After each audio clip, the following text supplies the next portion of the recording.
নমস্কার বন্ধুরা, education culture YouTube চ্যানেলে তোমাদের প্রত্যেককে স্বাগতম।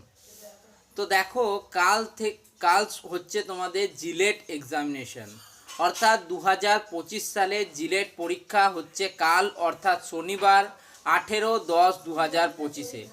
কাল তোমাদের সকাল 11টা থেকে জিলেট পরীক্ষা শুরু হবে, চলবে কিন্তু দুপুর 1টা পর্যন্ত।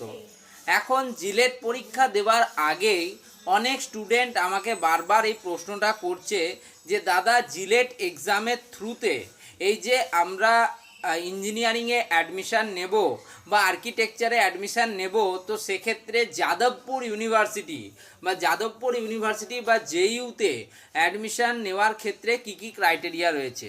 তো সবার প্রথমেই বলি, দেখো, Jadavpur university one of the prestigious institute in West Bengal as well as India. Bharatvarsha বা পশ্চিমবঙ্গ প্রত্যেকটা ক্ষেত্রে যাদবপুর ইউনিভার্সিটির নাম কিন্তু যথেষ্ট উজ্জ্বল।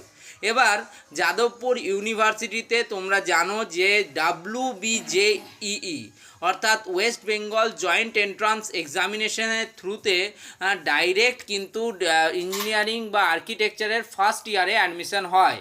ঠিক আছে, এবার আমরা জিলেট এক্সামের থ্রুতে যাদবপুর ইউনিভার্সিটিতে ডাইরেক্ট কিন্তু সেকেন্ড ইয়ার থার্ড সেমিস্টারে অ্যাজ পার আমাদের যে ট্রেড, সেই ট্রেডে কিন্তু অ্যাডমিশান নিতে পারি। এবার দেখো, যাদবপুর ইউনিভার্সিটিতে তোমার অ্যাডমিশান নেওয়ার ক্ষেত্রে কিন্তু কিছু ক্রাইটেরিয়া রয়েছে। সবার প্রথমেই হচ্ছে যে তোমাকে ওয়েস্ট বেঙ্গলের সিটিজেন বা ইন্ডিয়ার সিটিজেন হতে হবে, যার আন্ডারে ওয়েস্ট বেঙ্গলের সিটিজেনরা কিন্তু তোমার প্রেফারেন্স বেশি পাবে। দ্বিতীয় বিষয় যেটা বলবো সেটা হচ্ছে যে শুধুমাত্র 10% to 15% সিট কিন্তু রিজার্ভ থাকে জিলেট এক্সামের জন্য। ধরো একটা কলেজের ইনটেক ক্যাপাসিটি, যাদবপুর ইউনিভার্সিটির ধরো ইলেকট্রিক্যাল ইঞ্জিনিয়ারিং এর ইনটেক ক্যাপাসিটি হচ্ছে 60, তো সেক্ষেত্রে জিলেট এক্সামের থ্রুতে সেক্ষেত্রে শুধুমাত্র 6জন স্টুডেন্ট বা খুব বেশি হলে 8জন পর্যন্ত স্টুডেন্ট কিন্তু সেখানে অ্যাডমিশান নিতে পারবে। অর্থাৎ ভেবো না যে জিলেটে প্রচুর পরিমাণ সিট থাকে, সেটা কিন্তু থাকে না, সেটা আগেই ক্লিয়ার করে দিলাম।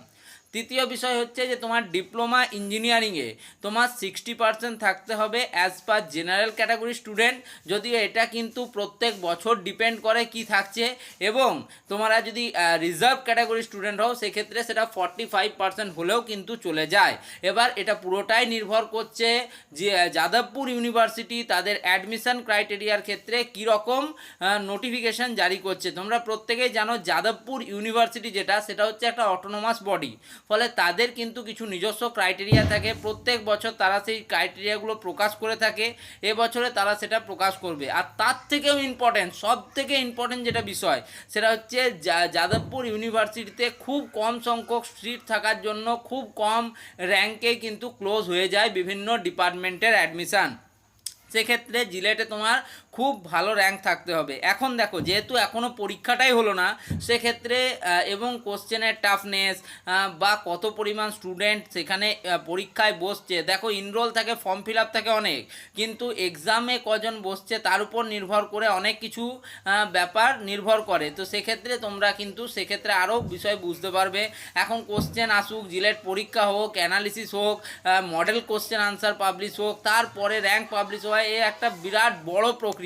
ফলে এই প্রক্রিয়ার জন্য তোমাদেরকে অবশ্যই ওয়েট করতে হবে যে এবছর যাদবপুর ইউনিভার্সিটি স্পেসিফিকভাবে তাদের কিন্তু কি ক্রাইটেরিয়া প্রকাশ করছে তোমাদের জিলেট অ্যাডমিশনের ক্ষেত্রে।